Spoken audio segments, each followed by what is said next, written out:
siamo arrivati a Brescia, giù dal treno, a parte il fatto del titolo onorevole fascista, no? Delinquenti, per 20 anni ci avete fatto soffrire dei bambini così, e chi sputava, chi tirava i sassi, chi ti veniva vicino con il calcio, ti dà delle botte. E siamo arrivati su al castello, il castello di Brescia. Quando siamo su, noi eravamo nel sottotetto proprio, no? Che è grandissimo, enorme. Là c'erano già, non so, 300 o 400 persone o di più. Arriviamo anche noi.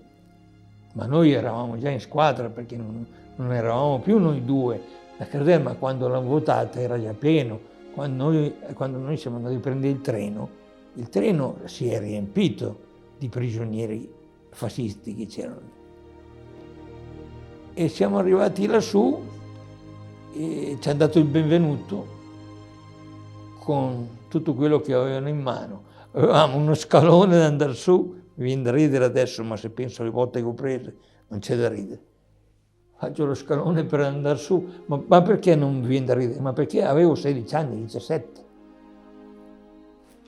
Allora, lo scalone, andiamo su botte d'obbligo. Quando arriviamo a sto salone, con tutti questi uomini sanguinanti, macellati, e ci buttiamo sulla paglia, ma la paglia era troppo poca per tutti, dovevamo stare uno sull'altro. E niente, così siamo arrivati sul mezzogiorno, non so se cosa ci hanno dato qualche cosa da mangiare, sicuramente nel cortile del castello siamo andati e abbiamo consumato qualche cosa, qualche brodo, non lo so. Poi siamo andati su e la sera sarà ripetuta la stessa cena.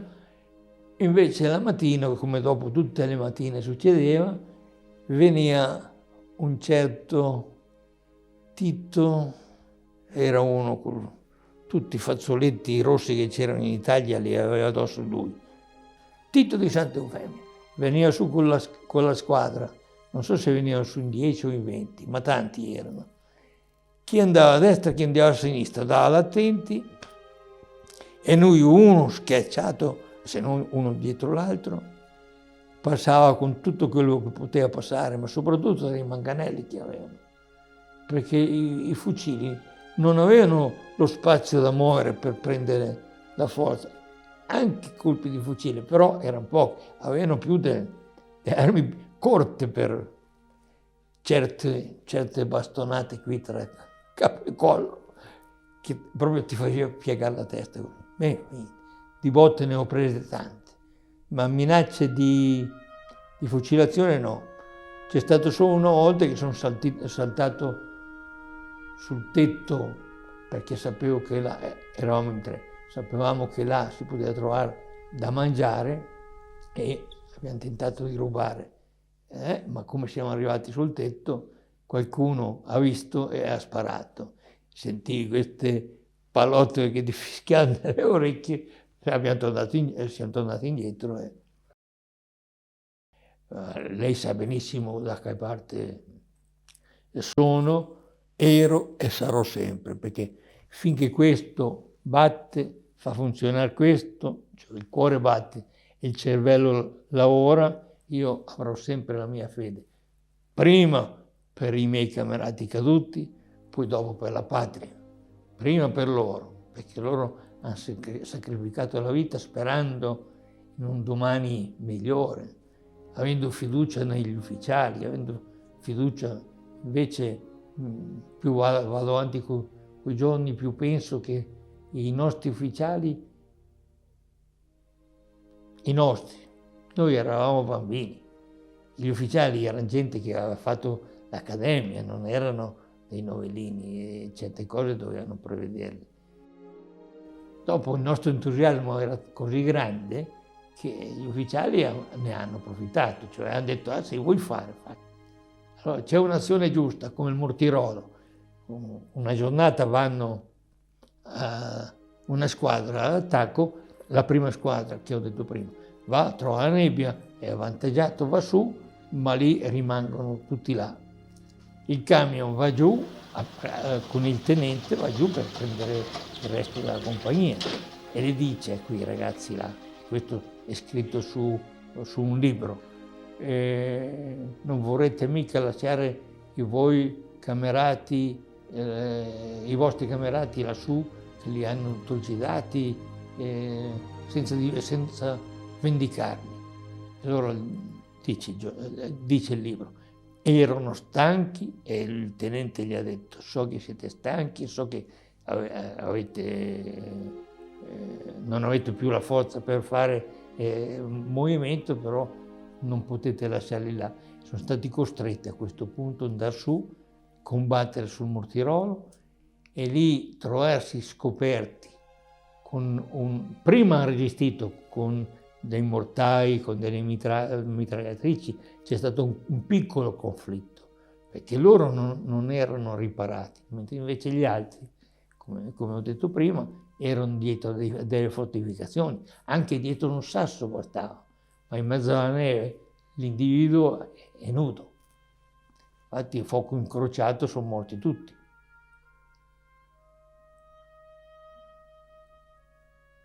Mio nipote, un giorno arrivo a casa da una gita con mia moglie, così, mi dice, ah, bravo, tu eri uno di quei fascisti, delinquenti.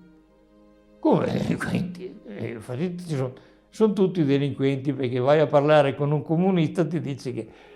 dice, no, l'ha detto la televisione, che i due reparti più fanatici, più delinquenti che c'erano, erano la tua legione e ha fatto la legione tagliamento. La televisione sa chi erano i fascisti, che ci sia qualcuno, qualche giornalista, qualche scrittore che voglia portare odio così feroce, non lo capisco. Infatti per mio conto, e l'ho sempre detto, lo dirò sempre perché è la pura verità, noi non abbiamo mai avuto un contatto con i partigiani o con i ribelli, come uno intende meglio l'individuo. Mai sentiti nominare. Io li ho sentiti nominare quando sono stato preso in Val Camonica. No, gli ultimi mesi sì, ma c'era poco collegamento perché la radio noi non si aveva e perciò non si poteva essere aggiornati oppure eravamo disinteressati di conoscere perché eravamo propensi a pensare alla libera uscita, uno spazio di tempo per poter andare fuori a vedere anche solo il paese. Secondo quello che posso capire io, abbiamo un presidente che se l'avessimo avuto non dico subito dopo nel 45, ma nel 50 l'italiano avrebbe cambiato la mentalità come ha cambiato tutti gli altri paesi, perché i tedeschi non si odiano come ci odiamo noi, perché io non li odio, io li rispetto, loro hanno la sua idea e vorrei essere uguale anch'io, ma io non posso andare al cimitero perché devo aver paura di loro. Io non posso dire ma una volta si stava meglio di adesso perché ci sono loro. Qui. Invece Ciampi ha portato un bel discorso che mi è piaciuto pochi giorni fa, dicendo che eravamo due idee, eravamo due corpi combattenti, ma che difendevamo tutti la patria. Perciò non si deve dare la colpa a uno a dire ha sbagliato, è un assassino, e l'altro è un onesto e è stato ammazzato. Ciampi non ha detto le mie parole, ma ha voluto in sostanza dire così. E tu devi rispettare la mia idea. E non dopo 64 anni io ancora devo mandare giù il magone di vedere. Non la bandiera non mi interessa. La possono tenere fuori, anche se adesso non possono più, ma finché vogliono. Ma mettano fuori prima la bandiera nazionale, poi dopo tirino fuori quelle del partito. Io come mentalità ho sempre quella di una volta, perché loro me l'hanno fatta aumentare. Se prima, come ancora oggi, il fascismo non so che cosa vuol dire, ma se prima ignoravo tutto, oggi, dopo tutta questa lezione, ho capito che non si poteva essere diversi. Ignorati, maledetti e invitati alle lotte, perché io ho visto, specialmente negli anni 60, quando c'erano quei grandi scioperi, e anche nel 70, cosa succedeva? Andavano in piazza, chi aveva i manganelli, le bombe Molotov e la testa sigillata?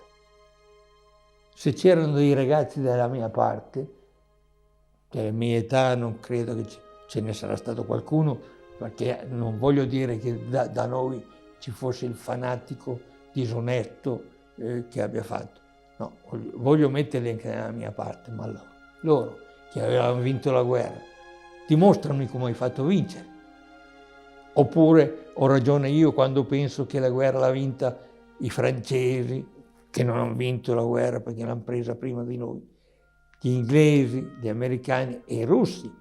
Questi sono i 3 paesi che hanno vinto la guerra. Ma non portate tante bandiere in giro, tenete la vostra e guardatela com'è.